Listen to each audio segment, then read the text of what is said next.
কপালের নাম গোপাল। কেন ভাই কি হয়েছে? কি আর হইছে ভাই, আর একজন করলে লাভ রিয়াক্ট আর আমি করলে জেল। মানে কি ভাই বুঝাই এখন, এইসব পেশার কথা বুঝি না বাল। আসেন আইসা বসেন, ভিডিওটা শেষ পর্যন্ত দেখেন, তাইলেই বুঝতে পারবেন। ওকে। আসসালামু আলাইকুম everyone, this is Saib back with another video. পোত্তা হিরণকে মোটামুটি সবাই চিনেন।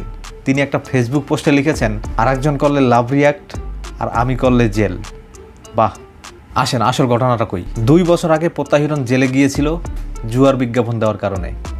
মনে আছে আপনাদের? ভিডিও এবং নাটকে জুয়ার প্রচারণা করায় ইউটিউবার প্রত্যয় হিরণ এবং তার 2 সহযোগীকে গ্রেফতার করেছে ডিবি পুলিশ। ঠিক একই বিজ্ঞাপন আপনাদের সাকিব ভাই কন্টিনিউয়াসলি অনেক দিন যাবৎ দিয়ে আসতেছে, কিন্তু তার কিছুই হচ্ছে না। ওই যে কপালের নাম গোপাল, আর বাই করলে লীলা খালা, আর আমি করলেই বিলা।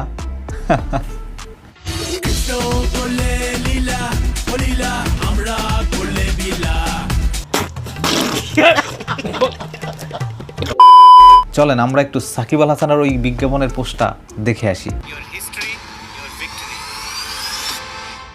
হায় হায়, কি একটা অবস্থা দেখেন। অনেকে আবার অভিনন্দনও জানায়। ও মা, এ কি, আস্তাগফিরুল্লাহ, এ তো দেই তসলিমা নাসরিনের মতো কমেন্ট বক্স বন্ধ করে রাখছে। হায় হায়, এ তো লজ্জাপতি সাকিব ভাই। দেখেন এইখানে 56,000 মানুষ লাভ রিয়াক্ট দিছে। কতটা ব্রেইনলেস পোলাপানেরা। তবে মজার বিষয় কি জানেন, এইখানে কিন্তু 66,000 মানুষ হাহা রিয়াক্ট দিছে। যাই, আমিও একটা, না আমি হাহা লাভ কিছুই দিব না, আমি একটা এংরি রিয়াক্ট দেবো, কারণ আমি এগুলোর কোনো পক্ষে না। এগুলা এই জুয়া মানে এইসব হারাম জিনিসের পক্ষে আমি না। সঠিক বলেছেন, আপনার বুদ্ধি ভালো। সমাজ তো সাকিবের মতো জুয়ারিরাই ধ্বংস করে। তার অনুসারীদের ভালো কিছু শিক্ষা না দিয়ে জুয়ার প্রচার করে, জুয়ার শিক্ষা দেয়। এদের কাছ থেকে দেশ জাতি কখনো ভালো কিছু আশা করতে পারে না। তাই আমাদের কি করতে হবে সেটা তো সবাই জানে। হ্যাশট্যাগ খালাস। দেখা হচ্ছে পরবর্তী নতুন কোনো ভিডিওতে নতুন কোনো বিষয় নিয়ে। সে পর্যন্ত সবাই ভালো থাকবেন, সুস্থ থাকবেন।